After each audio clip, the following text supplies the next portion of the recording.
ఓం నమ శివాయ. ఓం శ్రీ మాత్రే నమ. శ్రీ సమ్మక్కాయ నమ. శ్రీ సారలమ్మాయ నమ. ప్రజలందరికీ నమస్కారము. ఓం నమ శివాయ. జనవశీకరణ, నరఘోష, నరదిష్టి.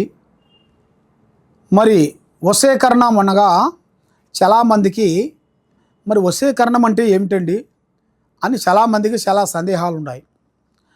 వశీకరణం అనగా స్త్రీ వశీకరణ అంటే స్త్రీని మనం లోపరుచుకునేట్టుగా, స్త్రీ వశీకరణ, పురుష వశీకరణ. పురుష వశీకరణ అనగా స్త్రీలు వచ్చేసి పురుషుణ్ణి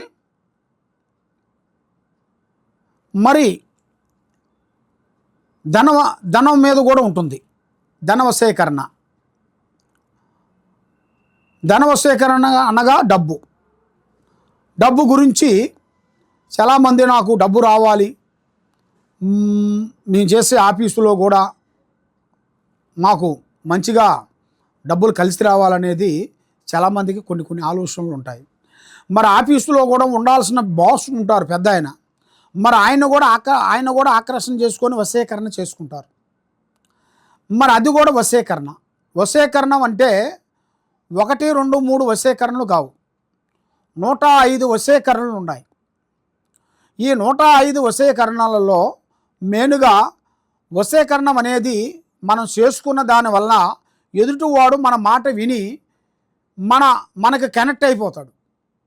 ఆ విధంగా కొన్ని ఉంటాయి. మరి ఆ విధంగా కొన్ని ఉన్నప్పుడు ఆ విధంగా ఎలా చేయాలి, ఎలా చేసుకోవాలి, మరి ఎవరిని పట్టుకుంటే మనకు పని అవుతుంది అనేది చాలామందికి సందేహాలు ఉన్నాయి. మరి వశీకరణం అనగా అది ఎవరు పడితే వాళ్ళు ఎక్కడ పడితే అక్కడ చేసేది కాదు. దానికి ఒక నియమము, నిష్ట, ఒక పూజా బలం అనేది ఒకటి ఉంటుంది. మనిషికి ఒక పూజా బలం అనేది చాలా గొప్పది. మరి ఆ పూజా బలాన్ని మనం కరెక్ట్గా దాన్ని పాటించినప్పుడే అది మనకి పవర్ అనేది ఇస్తుంది. మరి మనం ఇప్పుడు ఒక ట్యాబ్లెట్ వేసుకున్నాం అనుకోండి, అది ఎమ్మటే కాదు కదా, దానికంటే ఒక టైం ప్రకారంగా జరుగుతుంటుంది. అదేవిధంగా ఈ వశీకరణం కూడా అలాగే ఉంటుంది.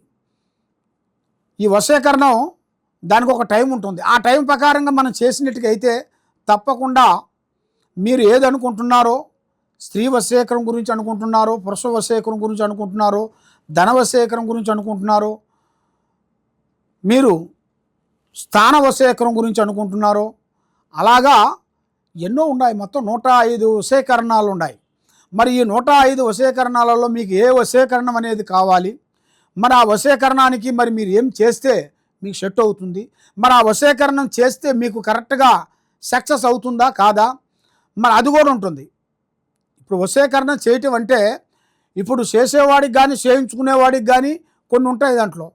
మరి వాళ్ళకి కొన్ని అనుకూలంగా లేనప్పుడు చేసి కూడా వ్యర్థమైపోతుంది. అలా కాకోకుండా ఎవరు చేయించుకోవాలి అని అనుకుంటారో వాళ్ళ పేరు, వయసు, వాళ్ళ పుట్టిన టైం, పుట్టిన సమయము అది ముందు తీసుకొని వాళ్ళ పేరు బలంలో ముందు చూడాలి. చూసి మీకు ఈ పూజా బలం చేస్తే మీకు కరెక్ట్గా సెట్ అవుతుందా, సెట్ కాదా అనేది మనం తెలుసుకొని దాని గురించి ఏం చేయాలి, ఏం చేస్తే బాగుంటుంది. కాబట్టి కొంతమంది తెలియక కొన్ని కావాలంటే కొన్ని వదిలేయాలి, అన్నీ కావాలంటే మనకు దక్కవు. కొంతమందికి తెలియక మనకి కాదులే అయిపోయిందిలే, మన పరిస్థితి అయిపోయిందిలే అనుకొని డౌన్ అయిపోతుంటారు. కాబట్టి వాళ్ళకంటూ ఒక కలిసి వచ్చే యోగం అనేది రాబోతుంటుంది.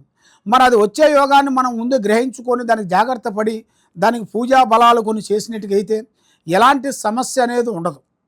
ఇలాంటి సమస్యలతో చాలామంది సతమతం అయ్యే వాళ్ళందరికీ మీకు ఈ కింద ఉండాల్సిన నెంబర్కి మాకు ఒక్కసారి సంప్రదించినట్టుగైతే మీకు ఏమి జరుగుతుంది, ఏమేమి జరగబోతుంది, మీ ఇంట్లో ఏముంది, మీ ఒంట్లో ఏముంది, మరి మీరు వశీకరణ చేసుకుంటే ఎలాగ చేయించుకోవాలి, ఎవరికి చేయాలి, మరి మీరు ప్రేమించిన వాళ్ళు విడిపోతే దానికి వశీకరణం అనేది ఉంటుంది. తర్వాత భార్యాభర్తలు విడిపోతే దానికి వశీకరణం అనేది ఒకటి ఉంటుంది. మరి భార్యాభర్తలు వాళ్ళకి చిన్న సమస్య వల్ల, గొడవ వల్ల విడిపోతుంటారు. వాళ్ళు ఒక విగో వల్ల నేనే గొప్ప అన్నట్టుగా వాళ్ళు దూరం అయిపోతుంటారు. కాబట్టి భార్యని వశీకరణం చేసుకోవచ్చు, భర్తని వశీకరణం చేసుకోవచ్చు.